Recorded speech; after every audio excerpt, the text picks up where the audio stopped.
अस्सलाम वालेकुम रहमतुल्लाह दोस्तों, वेलकम टू माय चैनल। आज मैं आपसे एक पर्सनल एक्सपीरियंस शेयर करने जा रहा हूँ और उसको सुन के यकीनन आपको पता चलेगा कि इस वक्त की जो हुकूमत है उसको किस कदर चैलेंजेस दरपेश हैं। इसको चेंज करने के लिए जो एक घिसा पिटा मौरूसी एक सिस्टम जिसने जकड़ा हुआ है अपने आप को करप्शन के बीच, उसको चेंज करने के लिए कितना वक्त दरकार है, आप खुद आइडिया लगाइएगा और मुझे भी बताइएगा इंशाल्लाह कमेंट में ज़रूर कि किस तरह से मज़ीद इसको बेहतरी की तरफ ले जाया जा सकता है। देखें, आज से तकरीबन कोई 4 से 5 साल पहले मैंने कोई एक जगह ली, एक प्लॉट लिया बेसिकली। और उस वक्त मैंने ये जिस जिस प्लॉट जिससे लिया उसी स्टॉम्प वेंडर ने कहा, बिलाल साहब आप ऐसा करें, हमें जो है वो 15,000 रुपये दे दें और आपकी रजिस्ट्री वगैरह सब कुछ हम बस ऐसे यूं करके आपके हाथ में दे देंगे, आपका दाखला वगैरह करवा के। मैंने कहा नहीं भाई, वो 15,000 रुपये किस चीज़ के आप मांग रहे हो? उन्होंने कहा वो मुख्तियारकार को देना होता है, एसी को देना होता है, टप्पेदार को देना होता है, 5-5 हज़ार रुपये तीनों को देने होते हैं, तो 15 आप दे दें, आपका काम हो जाएगा। मैंने कहा नहीं, अलराशि वल मुर्तशी किलाहुमा फिन्नार, रिश्वत देने वाला और लेने वाला दोनों जहन्नुम में, मैं आपको रिश्वत नहीं दूंगा। तो उसने कहा ठीक है, फिर ये मुख्तियारकार ऑफिस है, आप इधर चले जाएँ, एप्लीकेशन दे दें और आप बात कर लें। तो मैं वहाँ गया मुख्तियारकार ऑफिस। अब आप सुने ज़रा, स्टोरी बहुत इंटरेस्टिंग है। मुख्तियारकार ऑफिस गया, मैंने असिस्टेंट मुख्तियारकार जो उस वक्त ऑफिस में मौजूद था उससे रिक्वेस्ट की, मुलाकात की मैंने उससे और उसको मैंने पूरी स्टोरी बताई कि भाई इस तरह से मैं रिश्वत के बिल्कुल ख़िलाफ़ हूँ, मैं आपको रिश्वत नहीं दूंगा, मेरा ये जायज़ राइट है और मुझे इसकी रजिस्ट्री करवानी है और इसका दाखिला करवाना है। जो गवर्नमेंट की फ़ीस है 500 कुछ रुपये, वो और उसके अलावा जो उस वक्त टैक्सेस लागू हो चुके थे वो कोई बनते थे कोई 2,000 रुपये। मैंने कहा ये फ़ीस मैं बिल्कुल बाकायदा पे करने के लिए रेडी हूँ। इसके अलावा अगर आपके कोई सर्विस चार्जेस हैं लीगल तो वो आप मुझे बता दें, वो भी मैं पे करने के लिए रेडी हूँ, लेकिन रिश्वत मैं नहीं दूंगा। उसने कहा भाई बहुत अच्छी बात है, ऐसे तो बहुत कम लोग मिलते हैं हमें, आपने तो हमारी आंखें खोल दी, ये वो किस्से कहानियाँ। उसने कहा ठीक है सर, आप एक एप्लीकेशन दें अपने हाथ से लिख के और उसके साथ ये आपने रजिस्ट्री जो आपके स्टाम्प वेंडर ने की ये अटैच करें और आप जमा करा दें। इंशाल्लाह मैं पूरी कोशिश करूंगा आपका काम बहुत जल्दी करते हैं। अच्छा भाई, मैं मुतमईन हो गया, ठीक है, क्या पता भाई बंदे का ज़मीर ज़िंदा हो गया, आंखें इसकी खुल गई। अच्छा, वो जमा करा के 5 अप्रैल 2015 की बात है, वो जमा करा के मैं वापस ओमान आ गया।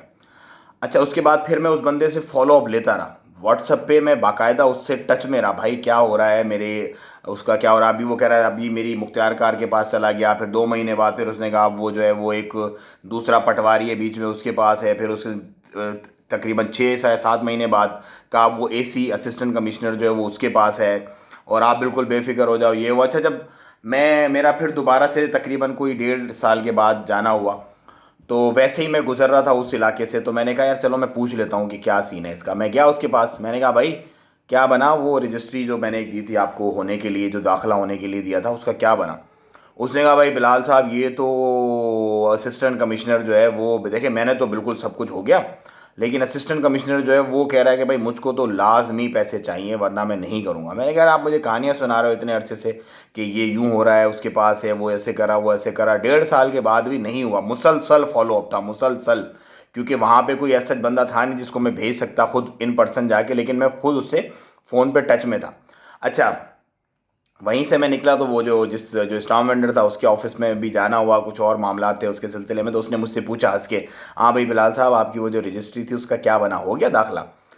तो क्योंकि आपस में तो मिले होते, सबको सब पता होता। मैंने कहा नहीं यार भाई, ये तो अभी तक हुआ नहीं। उसने इस तरह से कहा, उसने कहा बिलाल साहब आप बाहर से आए हैं, आपको नहीं पता, यहाँ पे आपकी फ़ाइल मुख्तियार कार की जो ऑफिस है वहाँ पर भी नहीं पहुँची इस 1.5 साल में। ये आपको ऐसी कहानियाँ करा रहे हैं और आपका काम नहीं होगा, यकीन जानिए आपका काम नहीं होगा जब तक आप इनको सर्विस चार्जेस नहीं देंगे, मतलब रिश्वत नहीं देंगे। सर्विस चार्जेस वो ढके छुपे अल्फाज होते हैं, लेकिन रिश्वत।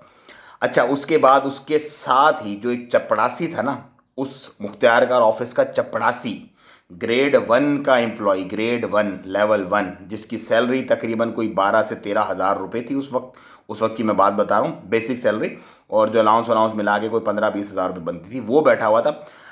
तो वो उसने उसको कहा, पूछा, उसने देखा है कन्वर्जेशन चल रही है, तो उसने खुद ही इंटरप्ट करके कहा कि यार ये साइंस से बात कर लो, अगर ये एग्री करते हैं तो मैं इनका काम अभी करवा देता हूँ, इनके यहाँ बैठे बिठाओ इनको, आप सिर्फ चाय पिलाओ, आधे घंटे के अंदर अंदर मैं साई की रजिस्ट्री वो साते हुए फार्म के साथ करवा के सब कुछ ठप्पे उप्पे मार के असिस्टेंट कमिश्नर से ला दूंगा।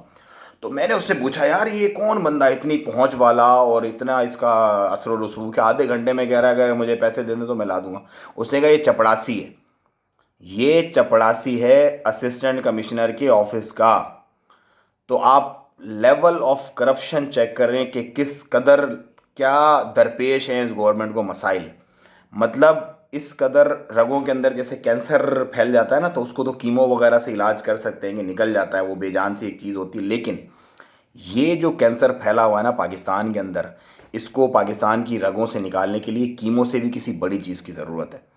मेरा खुद का ज़ाती ये ख्याल है कि एक्सट्रीम पावर होने चाहिए किसी बंदे के पास, और वो बंदा ईमानदार और सादिक और अमीन 100% होना चाहिए, और वो फिर चौकों में लटकाए और तेज़ाब में जलाए ऐसे लोगों को। उसके बाद इंशाल्लाह पाकिस्तान क्लीन एंड क्लियर होगा। अदरवाइज़ नामुमकिन सी बात है। इमरान खान बहुत अच्छा काम कर रहा है और इसको मुसलसल कई साल करना पड़ेगा, क्योंकि ये माफिया जो बैठी है, अभी आपने देखा होगा जहांगीर तरीन ने के अपने चक्कर शुरू हो गए, उसके अपने चक्कर हैं, माफिया अलग बैठी हुई है, इस्टेब्लिशमेंट अलग है, ब्यूरोक्रेसी अलग है, और ये जो प्रेशर वगैरह बिल्ड करते हैं लोग, ये सियासी पार्टियां, ये अलग है। सो बहुत सारे दरपेश हैं, चैलेंजेस हैं, बहुत मसले मसाइल हैं, बहुत परेशानियां, लेकिन वक्त लगेगा। ये जो इतना अरसा बिगाड़ पैदा हुआ है, इस बिगाड़ को सही होने में वक्त लगेगा भाइयों, वो भी उस सूरत में कि जब आप सपोर्ट करोगे। अगर आप सपोर्ट नहीं करोगे, आप जो सुना सुनाया वो डीप पॉकेट मीडिया, जैसे कि शाह महमूद कुरैशी ने कल एक बात की थी, सो पाकिस्तान का मीडिया भी डीप पॉकेट मीडिया बिका हुआ है। बड़े बड़े माफिया और बड़े बड़े टाइकॉन्स ने आप ही की दौलत लूट के और आप ही के पैसे को आप ही के खिलाफ प्रोपेगेंडा में इस्तेमाल कर रहे हैं, और आपको कुछ दिखा रहे हैं और आप देख के हंस रहे हो, खुश हो रहे हो, हाँ भाई ये तो बहुत ख़राब हो रहा है, बहुत गलत हो रहा है। तो इस लेवल की करप्शन और जड़ें जो जकड़ी हुई हैं, लोगों ने एक से दूसरे के साथ, दूसरे तीसरे जो अच्छा काम करना भी चाहता है उसको नहीं करने देते। इसको सही होने में ज़रूरी वक्त लगेगा, वक्त देना पड़ेगा आपको। अगर आप वक्त नहीं दोगे, बेजार हो जाओगे और इस तरह से बातें कसोगे कि ये तो यूं है, इसने तो यूं कर दिया, इसने तो महंगाई मचा दी, तो यकीनन आप जलीलो ख्वार होते रहोगे। और बिरयानी की प्लेट पे वोट देने वाले लोग जो हैं वो इस तरह जलीलो ख्वार ही होते हैं। सो अपनी आंखें खोलो, लोगों को भी अवेयरनेस दो, बताओ लोगों को कि इस मुआशरे और इस निज़ाम को बदलना है तो आपको ख़ुद बदलना पड़ेगा, आपको वक्त देना पड़ेगा। क्योंकि ये ईमानदार एक सियासतदान है हमारे बीच, एक जो उसकी कैबिनेट है, मैं उसका बिल्कुल ज़िम्मेदार नहीं हूँ, ना ही उसके लिए मैं कोई बात करता हूँ, क्योंकि वो घिसे पिटे मौरूसी लोग हैं सारे के सारे। लेकिन इमरान खान जो है वो एक उम्मीद है, एक होप है लोगों के लिए, और उसको वक्त दो। इंशाल्लाह वो ज़रूर ज़रूर पाकिस्तान का सर फ़ख्र से बुलंद करेगा। मेरा सर फ़ख्र से बुलंद है, क्योंकि रिस्पेक्ट का जो लेवल है ना, जो लेवल ऑफ रिस्पेक्ट हम जो फ़ॉरेन में लोग रहते हैं, वो आप समझ लें कि एक्सट्रीम पे इस वक्त, एक्सट्रीम पे जो हमें लोग बाहर से मिलते हैं, जो दूसरी नेशनलिटीज़ के पहले मिलते थे और अब मिलते हैं, उनके बिहेवियर में दिन और रात का फ़र्क है। सो इंशाल्लाह हमारे अच्छे दिन आने वाले हैं। अल्लाह पाक सबका हामी और नासिर हो। हमें दें इजाज़त, दुआओं में याद रखें। अस्सलाम वालेकुम।